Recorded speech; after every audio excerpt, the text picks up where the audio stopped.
Salam değerli izleyiciler, her birinizi hoş gördük. Deməli, bax belə bozaq qulaqlar.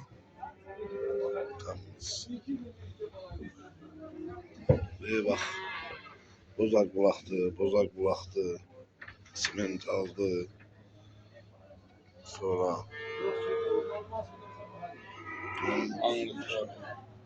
iki tane angustu, üç tane, dört tane bozaq qulaqlar.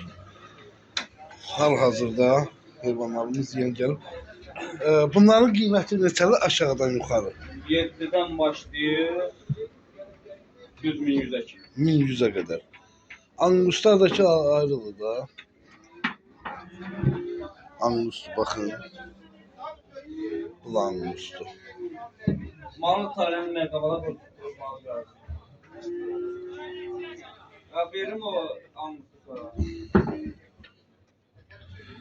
700'den 1100'e kadar anguslar ama ayrıdır. Kardeş. Anguslar hadise 1200'e zarar verir. O simentalı ne deyirsən? Malı satmışam. Satmışsan? Ha. Buradan demək. Və o qırmızı angusu ne deyirsən? 10 veririm 1000 manat. Erkəkdir ha? Ya oradan qana tökülə 2 şey. Yəni qana tökülə 3.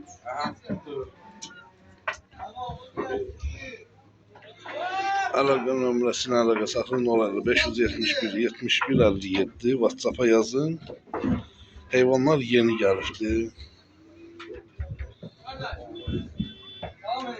Perdeden bakalım tabii teknikler varsa.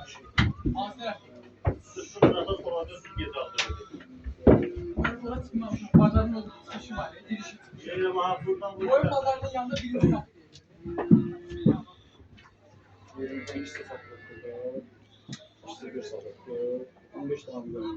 15 tane buzoy qalır.